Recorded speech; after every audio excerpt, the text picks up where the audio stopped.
రాజధాని నిర్మాణం, రోడ్లు, భవనాల నిర్మాణంపై సర్కార్ కసరత్తు చేస్తూనే ఉంది. అమరావతిలో 6 గ్రామాలకు రోడ్లు వేయాలని మంత్రి నారాయణ వెల్లడించారు. గ్రామస్తులు అడ్డు చెబితే మార్గాన్ని మారుస్తామని స్పష్టం చేశారు. రాజధాని రోడ్ల నిర్మాణానికి గ్రామస్తులు భూమి ఇస్తే మెరుగైన పరిహారం అందజేస్తామని తెలిపారు. గ్రామస్తుల అభిప్రాయాలకు విరుద్దంగా వ్యవహరించబోమని మంత్రి నారాయణ మరోమారు స్పష్టం చేశారు. ప్రస్తుత టెక్నాలజీతో G+2 నిర్మాణాలను 4-5 నెలల్లో పూర్తి చేస్తామని తెలిపారు. రాజధాని నిర్మాణం గురించి ప్రజలెవరూ అపోహపడవద్దని తెలిపారు. తెలుగుదేశం ప్రభుత్వం అన్ని వర్గాల సంక్షేమానికి కట్టుబడి ఉందని తెలిపారు. ఆదివారం పల్స్ పోలియో కార్యక్రమం నిర్వహిస్తున్న సందర్భంగా నగరంలో ఈరోజు అవగాహన ర్యాలీ నిర్వహించారు. జిల్లా వైద్య ఆరోగ్య శాఖ ఆధ్వర్యంలో చేపట్టిన ఈ ర్యాలీని జేసీ2 వెంకటేశ్వరరావు ప్రారంభించారు. జిల్లాలో పోలియో నిర్మూలనకు ప్రతి ఒక్కరూ సహకరించాలని జేసీ2 వెంకటేశ్వరరావు సూచించారు. ఆదివారం పల్స్ పోలియో కార్యక్రమం నిర్వహిస్తున్న సందర్భంగా నగరంలో అవగాహన ర్యాలీ జరిగింది. జిల్లా వైద్య ఆరోగ్య శాఖ ఆధ్వర్యంలో చేపట్టిన ఈ ర్యాలీని జేసీ ప్రారంభించారు. ఈ కార్యక్రమంలో డిఎంఎన్హెచ్ఓ పద్మజారాణి, ఇతర అధికారులు పాల్గొన్నారు. 5 సంవత్సరాలలోపు పిల్లలందరికీ తప్పనిసరిగా పోలియో చుక్కలు వేయించాలని వెంకటేశ్వరరావు తెలిపారు. అధికారులు సమన్వయంతో పనిచేసి పల్స్ పోలియో కార్యక్రమాన్ని విజయవంతం చేయాలని ఆయన పేర్కొన్నారు. గుర్తించడం జరిగింది. ఆయా చిల్డ్రన్ ఫస్ట్ డే మా బూత్ లెవెల్కి వచ్చారో లేదా బూత్కి వచ్చారో లేదా చూసుకొని ఎవరైతే రాకుండా ఉన్నటువంటి వాళ్ళు ఉన్నారో ఆయా డోర్ స్టెప్స్కి వెళ్ళి door to door second day and third day cover చేయడం జరుగుతుంది. ఇదే విధంగా ఆర్టీసీ బస్ స్టాండ్స్లో, రైల్వే స్టేషన్స్లో కూడా కవర్ చేయడానికి మా జ్యూరిస్డిక్షన్ ఏదైతే ఉందో జిల్లా జ్యూరిస్డిక్షన్ ఎక్కడెక్కడైతే RTC bus stand, railway stops ఉన్నాయో ఇక్కడ కూడా ఐడెంటిఫై చేసి అక్కడ కూడా వ్యాక్సినేషన్ ఇవ్వడానికి చర్యలు తీసుకున్నాం. అదేవిధంగా అర్బన్కి వచ్చేసరికి మనకి మున్సిపాలిటీకి వచ్చేసరికి 4th డే కూడా కంటిన్యూ అవుతుంది ప్రోగ్రామ్. స్వగ్రామాల నుండి హైదరాబాద్, చెన్నై, బెంగళూరు పయనమయ్యే ప్రయాణికులకు ఆర్టీసీ ప్రత్యేక బస్సులు ఏర్పాటు చేసింది. సుమారు 3000 సీట్లను అందుబాటులో ఉంచింది.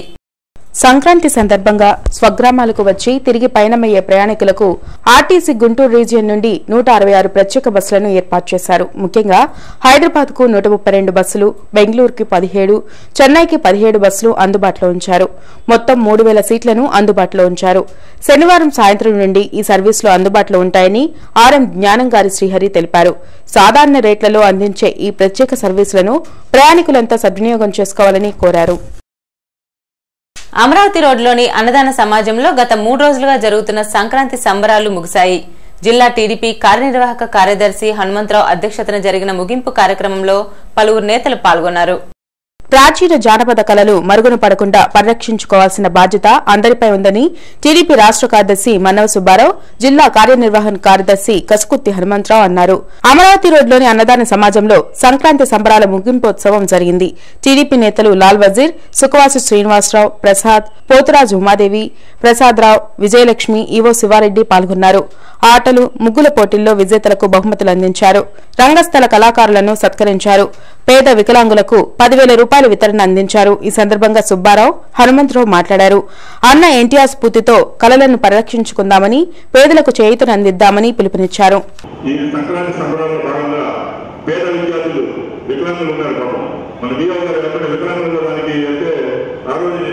వికలాంగులు ఎవరైతే ఉన్నారో వారికి ఆర్థిక సాయం చేద్దామని చెప్పేసి అందులో భాగంగానే ఈరోజు ఒక 10 మంది వికలాంగులు ఇస్తారు స్కాలర్షిప్. ఏ శ్యామ్ మస్తానీ కార్యక్రమం రేపు జరగనుంది. వెంకటేశ్వర విజ్ఞాన మందిరంలో మధురమైన సినీ గీతాల కార్యక్రమం జరగనుంది. గీతాంజలి ఆర్కెస్ట్రా ఆధ్వర్యంలో జరిగే ఈ కార్యక్రమానికి ప్రవేశం ఉచితమని అమ్మపండు తెలిపారు. గత 9 ఏళ్లుగా ఏ శ్యామ్ మస్తానీ హిందీ సినీ గీతాల కార్యక్రమం నిర్వహిస్తున్నామని అమ్మపండు తెలిపారు. ఈ కొత్త సంవత్సరంలో ఈ జనవరి నెలలో 17వ తారీఖు ఆదివారం సాయంకాలం మన గుంటూరు నగరంలోని వెంకటేశ్వర విజ్ఞాన మందిరంలో ఏర్పాటు చేశాం.